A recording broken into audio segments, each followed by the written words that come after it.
Mabilis na nagtungo sa madilim na bahagi ng kabukiran upang tumakas ang binatang si Nilo. Matapos niyang patayin na wasak ang tiyan at wala ng laman loob ang isang mataas na opisyales ng kapulisan na si Major Brick Zamora.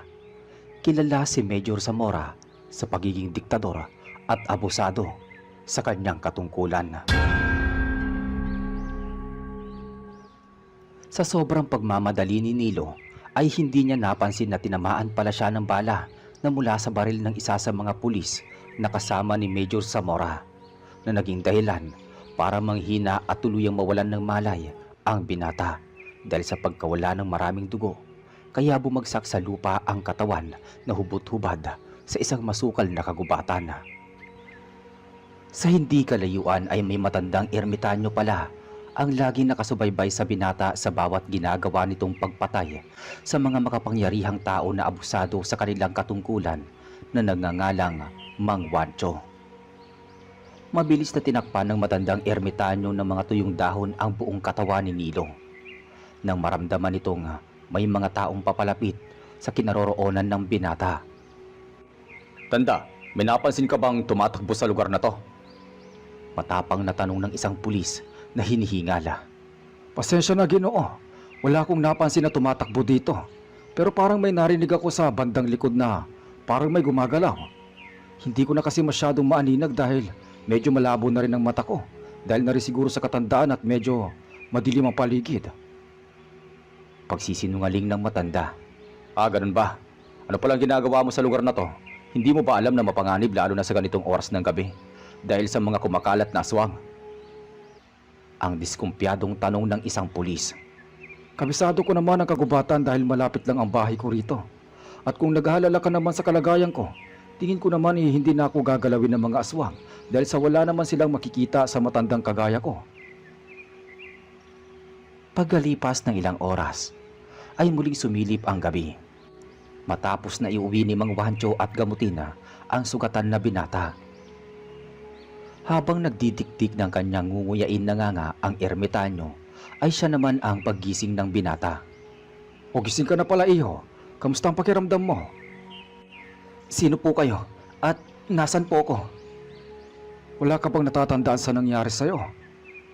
Ang natatandaan ko lang po may pinatay akong makapangyarihan pero walang kwentang tao.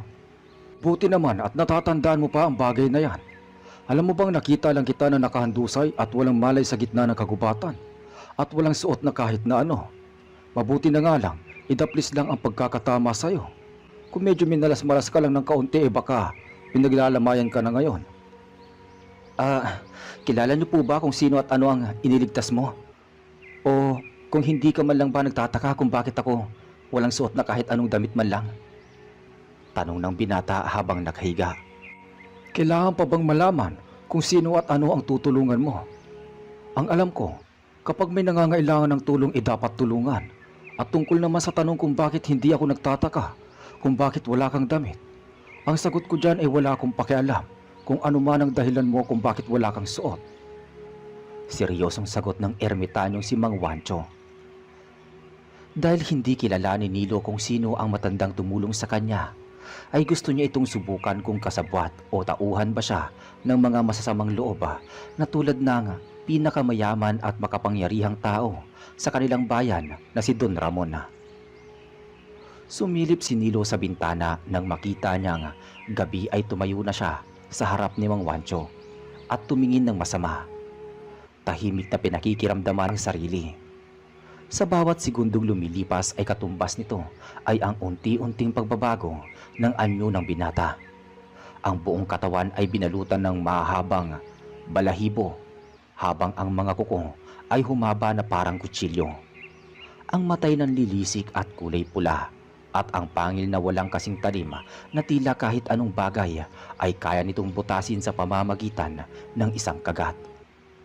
Nananatili lamang na kalmado habang nakatingin sa nakakatakot na anyo ng binatang aswang na si Nilo. Uupo ka lang ba dyan sa tabi at tititigan ako? Hindi ka ba natatakot dahil kaya kitang patayin sa isang iglap lamang kung gugustuhin ko? Takot na may halong pananakot ni Nilo sa matanda. Tila parang walang narinig si Mang Wancho sa sinabi ni Nilo. Nananatili pa rin itong nakatingin at mababakas sa kanyang muka na hindi man lang ito natakot o nabigla sa ginawa ng binata kahit kunti man lang. Matapos ang ilang segundo ay doon lamang ito nagsalita. Pinapatawang ba ako, iho? Kung gusto mong magpatawa, sabihin mo lang dahil tatawanan kita. Huwag ka lang mapahiya.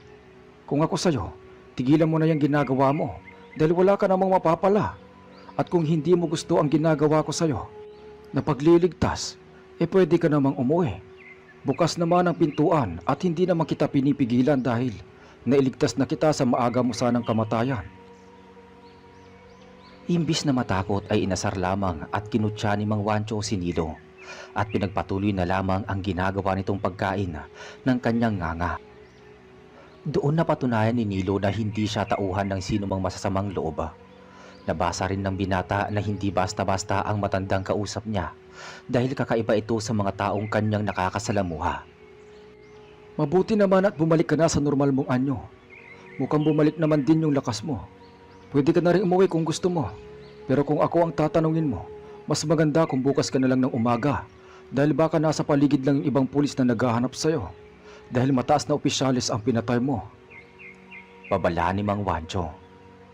Sinunod ni Nilo ang payo ng ermitanyo na manatili pa ng isang gabi sa bahay at huwag munang umuwi. Samantala sobrang pag-aalala ni Aling Cora sa anak na si Nilo dahil sa 2 gabi na pagkawala ay hindi na napigilan nito na lumabas ng bahay para hanapin ang anak sa kailaliman ng gabi sa loob ng masukal na kagubatan. Ilang oras pa ang lumipas ay muling nakatulog si Nilo. Ang mabilis na nagising si Mang Wancho nang makarinig ito ng isang sigaw ng isang tao na parang nangangailangan ng tulong. Mabilis niya itong pinuntahan matapos niyang silipin na kabilang kwarto na natutulog na si Nilo. Matapos ang ilang minuto nang marating ng ermitanyo kung saan nang gagaling ang sigaw, ay nanlaki na lamang ang mata nito nang makita na lamang niya ang isang bangkay na wasak ang katawan at wala ng laman loob. Ibig sabihin may iba pang aswang ang gumagala sa lugar na ito na nambibiktima. Pero ang pinagkaiba, mga inosenteng tao at normal na tao ang kanyang pinapatay. Hindi tulad ng kay Nilo na mga may katungkulan at matataas na tao na abusado ang kanya namang binibiktima. Bulong ng ermitanyo sa kanyang sarili. Mabilis na bumalik sa sarili niyang bahay ang ermitanyo para tignan kung nasa loob pa rin ng bahay niya ang binatang si Nilo. Andito naman siya at masarap pa rin ang tulog niya. Sigurado na ako na ibang aswang nga ang pumatay sa walang laban na nilalang. Bulong ulit ng matanda. Samantala halos ilang oras nang nag-iikot si Aling Cora para hanapin ang kanyang anak na si Nilo nang bigla itong makaapak ng isang patibong na gawa sa mga alagad ni Don Ramon. "Tulungan niyo ako! Tulungan niyo ako!" Sigaw ng nagmamakaawang matanda na si Aling Cora. Ilang minuto lang ang lumipas ay naramdaman ni Aling Cora na may nakarinig sa kanyang sigaw na agad na nagpatanggal sa kanyang pag-aalala. "Maraming salamat po, sir, at dumating kayo. May tutulong na sa akin para makaalis sa patibong na to." Ang masayang wika ni Aling Cora. "Pre, salamat daw dahil may tutulong na sa kanya para makaalis sa patibong." Pangungot siya ng isang pulis na sinabayan pa ng malakas na tawa. "Mabuti pa, pre, ibaba na natin yan bago pa maging aswang upang sa ganun matali na rin natin upang may maibida naman tayo kay Don Ramon." Pagyayabang na usal ng isa pang pulis. Pagkatapos nilang tanggalin sa bitag si Aling Cora, ay agad na itinali ang kamay ng mga pulis at dinala sa palasyo ni Don Ramon.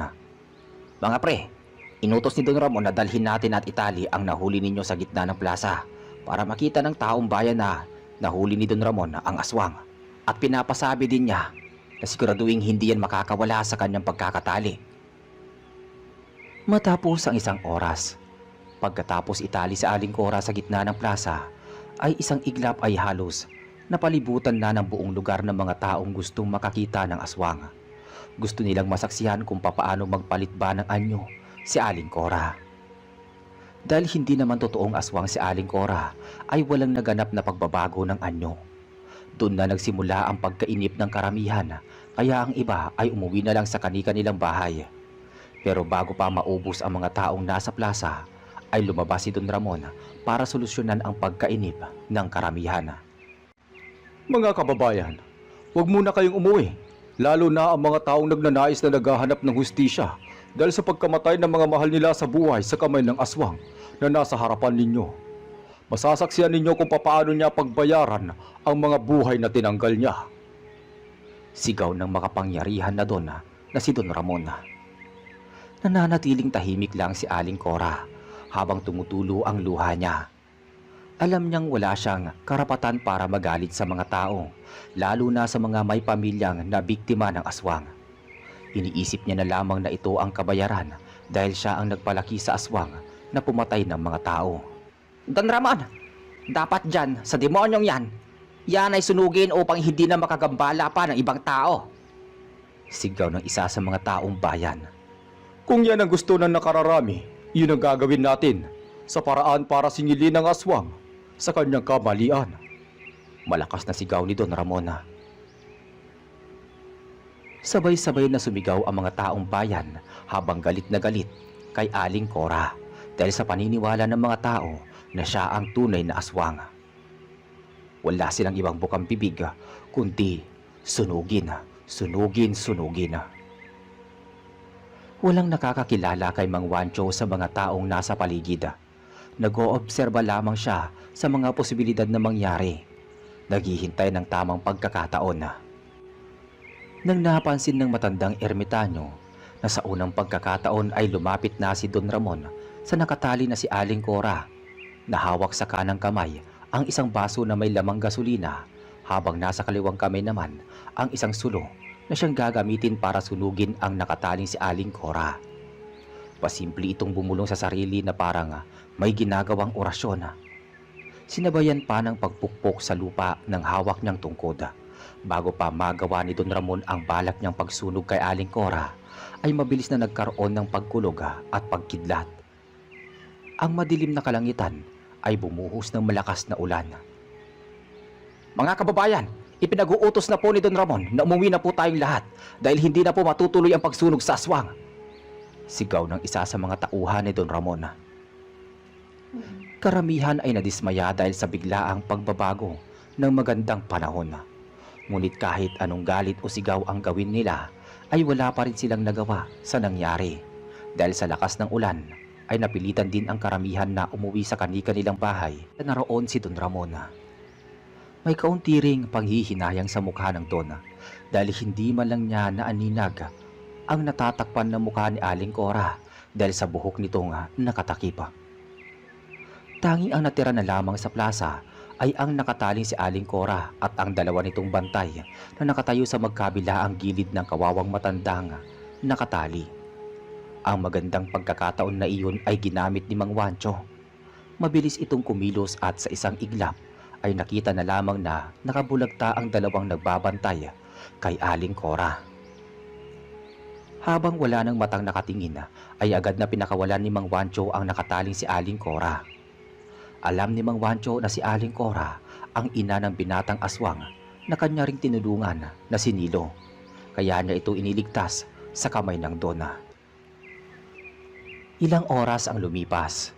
Matapos na maihatid ni Mang Wancho si Aling Cora sa kanyang bahay, ay siya naman ang pagdating ng anak na si Nilo na walang kaalam-alam na muntik nang mamatay ang kanyang ina sa kamay ng isa sa mga gusto nitong patayin na si Don Ramon. Galing, bakit ngayon ka lang umuwi? Bungad ng inang galit dahil sa sobrang pag-aalala. Pasensya na po, Nay, kung napag-alala ko po kayo. Nabaril po kasi ako ng isa sa mga alagad ni Major Zamora. Mabuti na nga lang po may matandang lalaki na tumulong sa akin. Mabuti na lang at may nagmagandang loob na tulungan ka. Ang mahirap kasi anak, masyado ka nang nagpapakabayani. Hindi ko naman sinasabi na hindi maganda ang ginagawa mo dahil ang pinapatay mo naman ay mga salot sa lipunan. Pero dahil sa ginagawa mo, inilalagay mo rin sa panganib ang buhay mo. Usal ng inang nag-aalala. Nay, eto na naman tayo . Ilang beses ko na pong naririnig sa inyo yan. Huwag na kayo masyado mag-alala. Kaya ko naman po ang sarili ko. Sabi ni Nilo. Kaya? Kaya mo nga ba talaga ang sarili mo? Katulad ngayon, Kung walang tumulong sa'yo, baka ikaw na ang nakatali sa plaza at pinapanood ng maraming tao na sumisigaw na sunugin ka na. Wika ng ina na si Aling Cora. Bakit po ninyo alam ang bagay na yan? Maikling tanong ni Nilo. Siyempre, doon kita hinanap. Baka kasi ikaw yung nakatali doon. Mabuti na lang babae ang tinali sa plaza na pinakilala sa taong bayan. Mabilis na pagsisinungaling ni Aling Cora sa anak. Samantala, nang malaman ni Don Ramon na nakawala ang babaeng itinali nila sa plaza, ay nagwala ito at sobrang nagalit sa kanyang mga tauhan. Anong nangyari? Bakit nakawala ang binabantayan ninyo? Mga bugok talaga kayo. Pasensya na po sir, mabilis ang pangyayari. Bigla na lang may humampas sa likod ko kaya hindi ko na nalaman ang mga sumunod na nangyari. Nagising na lamang po ako na wala na ang nakatali. Wala talaga kayong kwenta. Maganda na lang siguro kung papatayin ko na lang kayo para magkaroon kayo ng silbi sa aking tiyan.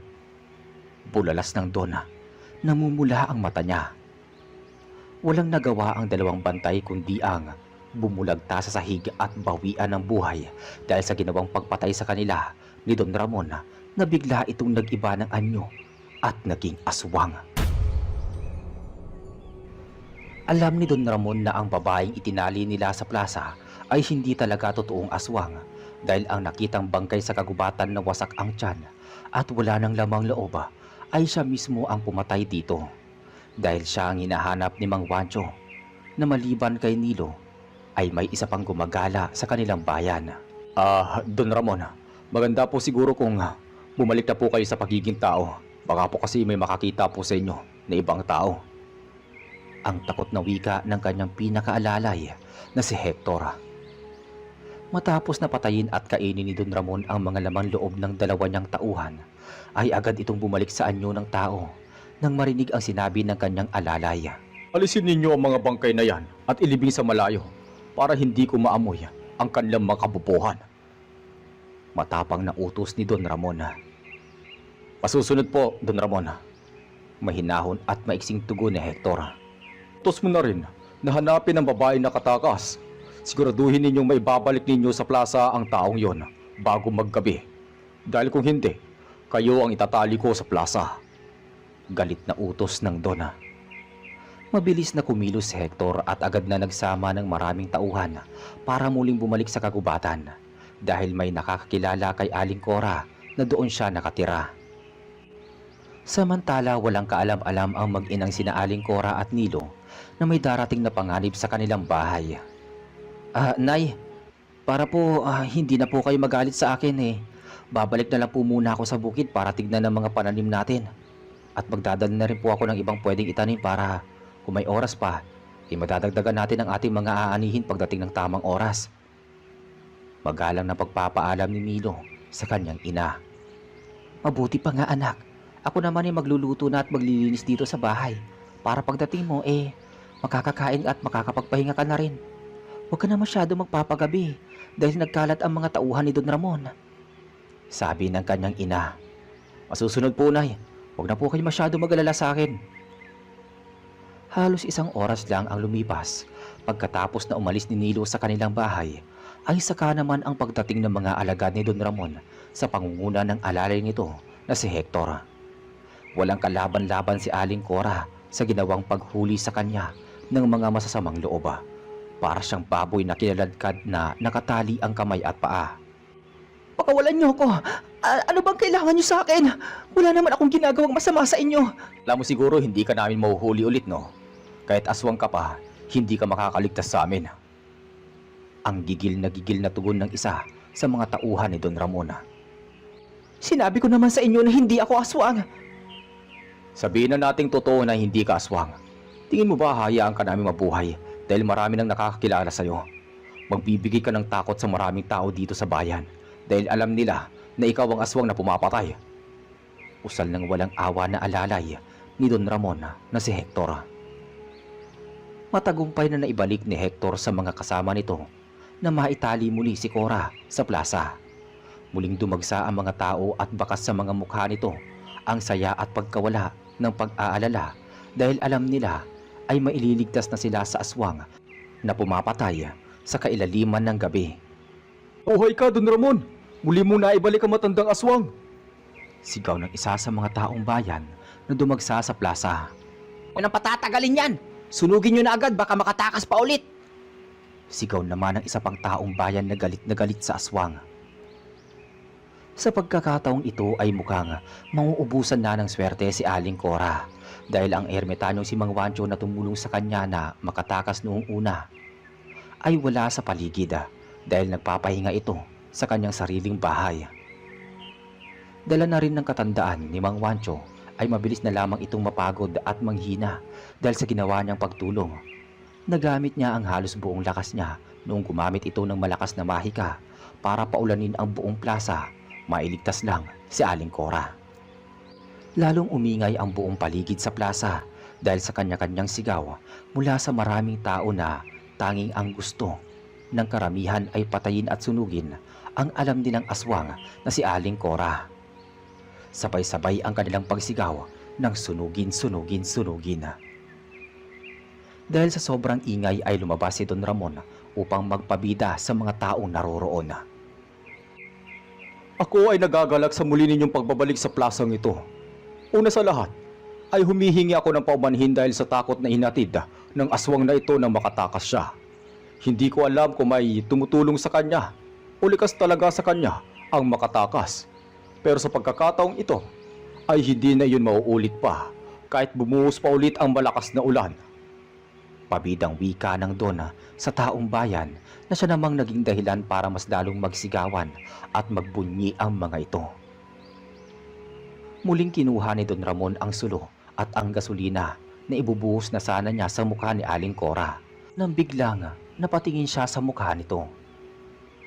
Habang papalapit si Don Ramon ay pansamantala niyang inilapag sa sahig ang hawak na gasolina para hawiin ang buhok ng nakaharang sa mukha ng nakataling si Aling Cora upang mas madali niyang makilala at masigurado kung sino ba talaga ang nakatali.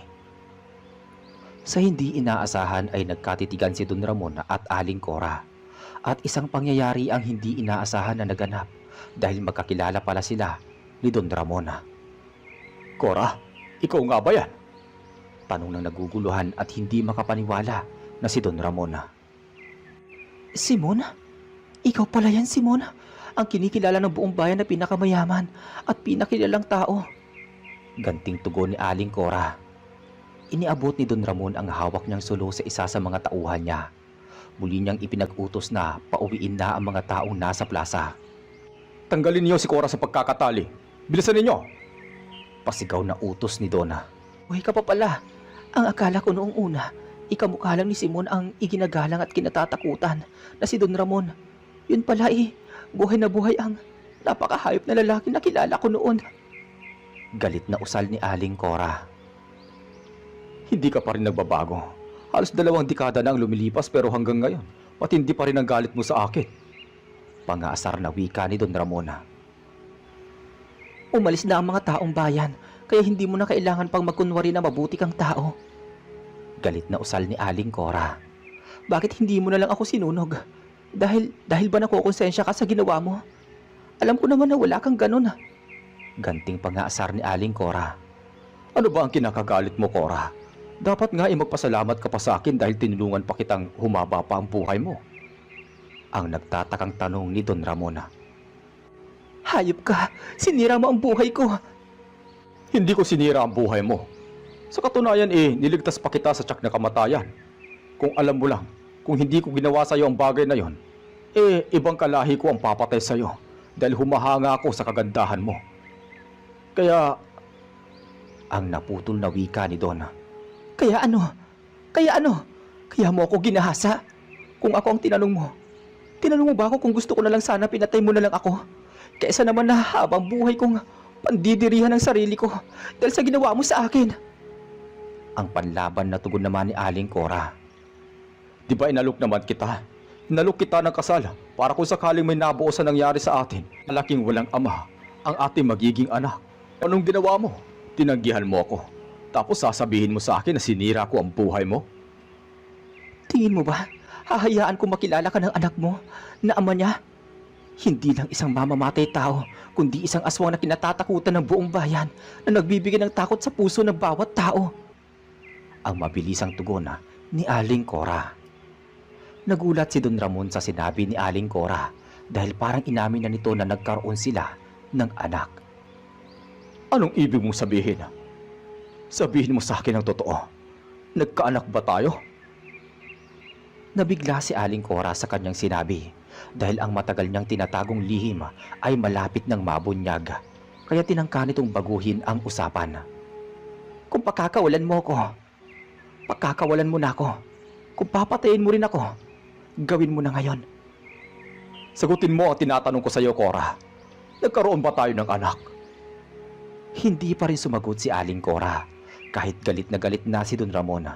Desidido siya na kahit anong gawin sa kanya ni Don Ramon ay hindi niya ito sasabihin. Iibahin ko ang tanong.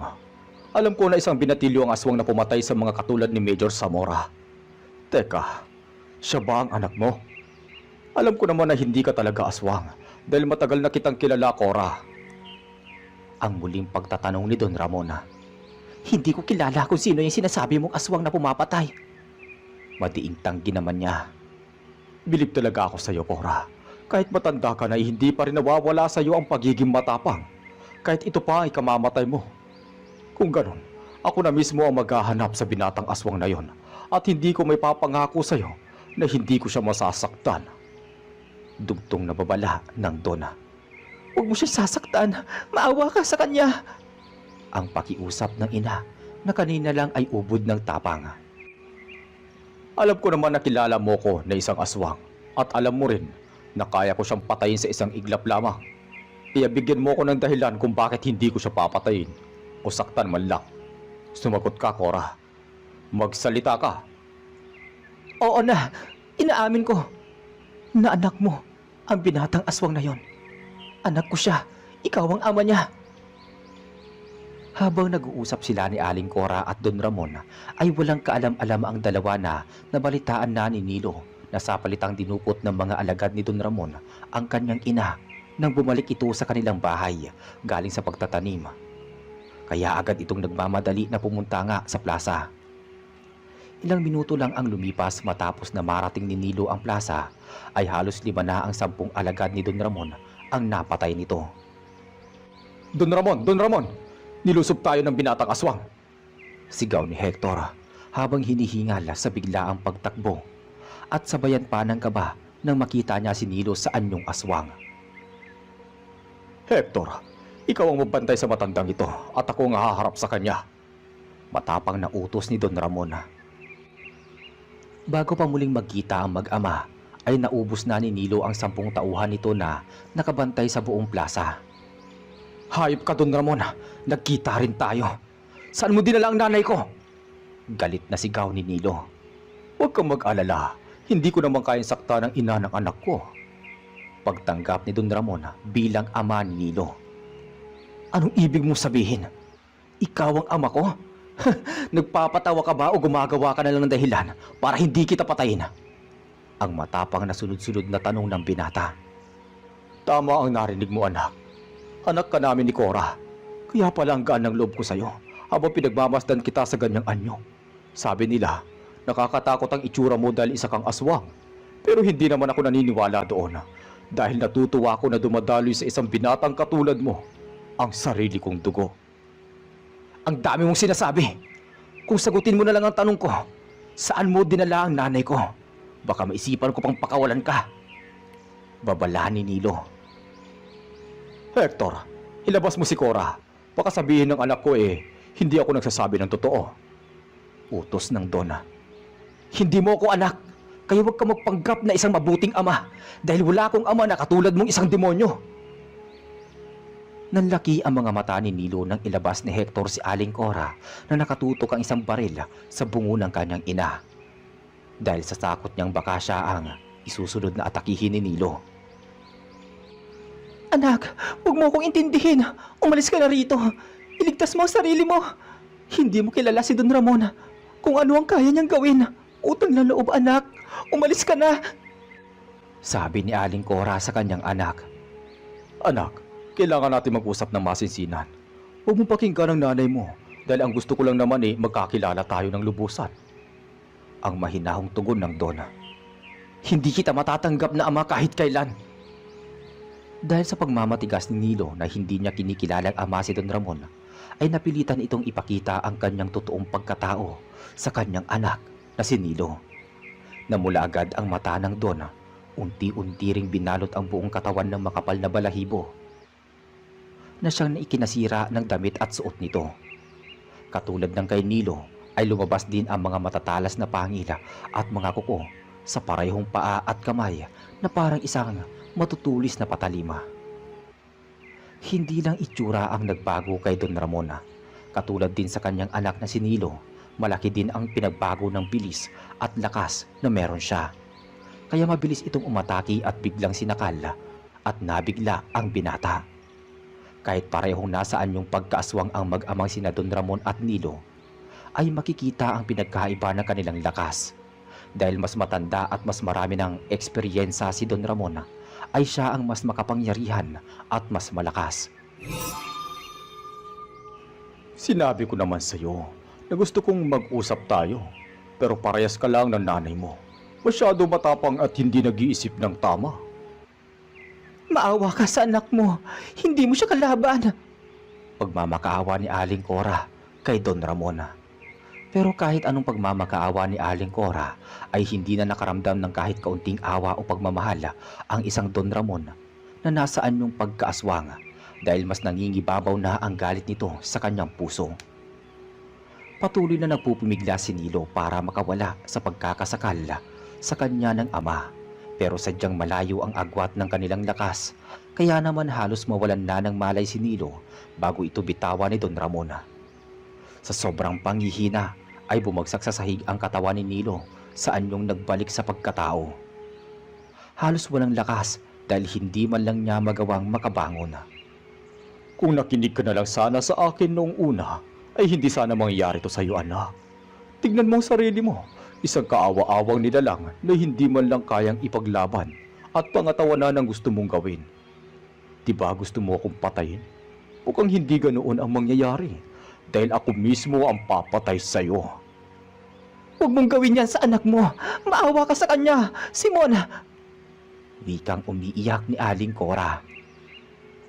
Matapos pabagsakin ni Don Ramon ang anak, ay ibinaling naman nito ang atensyon kay Aling Cora. Tulad ng ginawa niya kay Nilo, sinakal niya din ito. At ilang segundo lang ang itinagal ay nawalan na ng malay ang matandang babae. Kitang-kita ni Nilo ang ginawa ni Don Ramon sa kanyang ina na walang kalaban-laban. Sa sobrang awa sa kanyang sarili at sa inang nawalan ng malay, ay pagluha na lamang ang tangi niyang nagawa dahil sa panghihina ng kanyang bugbog na katawan. Hindi pa natapos si Don Ramon kay Aling Cora. Tulad ng ginawa niya sa mga nauna niyang biktima, ay binutas nito ang tiyan at kinain nito ang laman loob ni Aling Cora na hindi man lang nagdadalawang isip. Natulala na lamang si Nilo sa kanyang nakita kung paano patayin ng kanyang amang aswang ang inang nakahiga na walang malay at ngayon ay wala na ring buhay. Hindi lang si Nilo ang nakakita kundi pati na rin ang masugid na alagad na si Hector. Halos maihi si Hector sa ginawa ng kanyang among si Don Ramon. Gustuhin man niyang tumakas ay hindi niya magawa dahil baka siya ang pagbalingan nito. Kaya kahit nanginginig na ang buong katawan niya sa sobrang takot, ay minabuti na lamang niyang tumayo at maghintay sa mga susunod na mangyayari. Matapos patay ni Don Ramon si Aling Cora, ay parang hindi pa ito nakontento dahil muli itong humakbang papunta sa kinalalagyan ni Nilo. Nagustuhan mo ba ang munti kong palabas, anak? Hayop ka talaga! Hayop ka! Sige, lakasan mo pa. Ibuhos mo na ang lahat ng natitira mong lakas. Dahil ilang segundo na lang ay magsasama na kayo ng nanay mo. Ang nakakatakot na banta ng Dona. Nakaamba na ang kanang kamay ni Don Ramon na may matutulis na kuko para ipangbutas sa tiyan ni Nilo nang biglang lumakas ang hangin at kasunod ang makapal na usok na bumalot sa buong paligid. Halos isang minuto ay unti-unting nawala ang makapal na usok. At nang matanaw ni Don Ramon ang katawan sa kanyang harapan, kahit hindi pa niya masyadong nakikita ang muka, ay agad nitong itinuloy ang plano nitong butasin ang tiyan ng nasa harapan niya. Matapos niyang maibaon ang kanyang buong kamay sa sikmura, ay doon lang niya napansin na nawala na sa harapan niya ang nakahigang katawan ni Nilo. Bagkus ay napalitan ito ng katawan ng kanyang alalay na si Hector. Hector, bakit ikaw nandyan? Asa si Nilo? Pagtataka at gulat na tugon ng Donna. Ulat ka ba, Ramon? Isang pamilyar na tinig ang narinig ng Donna. Walang hiya ka, Wancho. Buhay ka pa pala. Sobra na ang ginagawa mong pagkalat ng dilim dito sa lupa. Maganda siguro mawala ka na rin dito. Isang kumpas ang ginawa nito sa kanyang hawak na tungkod na sinabayan ng bulong na parang nag-oorasyon. Isang malakas na kidlat ang lumabas mula sa kalangitan, ang tumama sa palusog na sana na naturang Donna. Halos hindi makilala ang buong katawan ni Don Ramon sa lakas ng boltahing tumama na naging dahilan ng pagkasunog ng kanyang katawan na tumapos sa kanyang buhay. Isang linggo ang lumipas. Mukhang malaking bagat punong-puno ng laman ang dala mo, ah. Tanong ng ermitanyo. Mabuti naman po at nagkita tayo. Una po sa lahat, salamat po sa lahat ng tulong ninyo. Bala ko na pong dumaan muna sa bahay ninyo bago ako umalis sa lugar na to. Gusto ko po kasing kalimutan ang masamang nangyari, lalo na ang pagkamatay ni inay. Madamdaming tugon ni Nilo. Ah, ganun ba? Mukhang hindi na kita mapipigilan dahil buo na ang iyong pasya. Ang tangi ko lang siguro masasabi sa'yo, ay mag-iingat ka palagi at ingatan mo naman palagi ang sarili mo at tigilan na ang mga dating gawin. Wika ng matandang ermitanyo. Hindi ko po mapapangako hanggat may nakikita akong mga nilalang na abusado sa kanilang mga katungkulan. Gagawin at gagawin ko kung ano ang nakasanayan ko.